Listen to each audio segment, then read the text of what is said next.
Je constate qu'au-delà de la majorité présidentielle, aucun groupe n'est prêt à voter ce texte essentiel pour notre pays. Ce projet de loi a déjà été rejeté en première lecture. Nous avons besoin de cette loi de programmation de nos finances publiques. Nous ne pouvons pas prendre le moindre risque.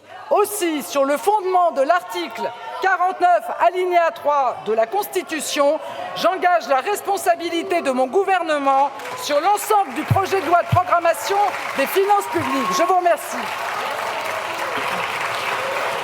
La Première ministre ouvre donc la saison des 49.3 autoritaires.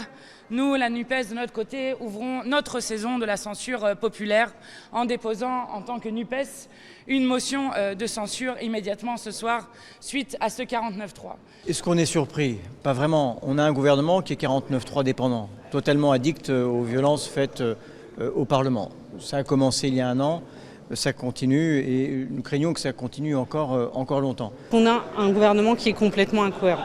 On a c'est dimanche, un président qui adore la bagnole.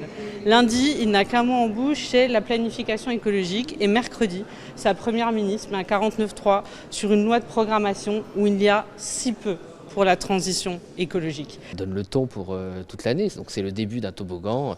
Vu le PLF qui nous a été présenté aujourd'hui, qui contient la bagatelle de 13 milliards d'euros de taxes sur les ménages nouvelles, le seul moyen de faire accepter un tel racket envers les Français, ce sera évidemment un nouveau 49.3. Hélas, pas de surprise, même quand l'intérêt général de notre pays est en jeu, même quand on parle de 18 milliards de ressources de la part de l'Europe, même quand on parle d'une trajectoire de maîtrise de nos finances publiques, eh bien les oppositions ne sont pas capables d'être raisonnables, d'être responsables et de dépasser les clivages traditionnels.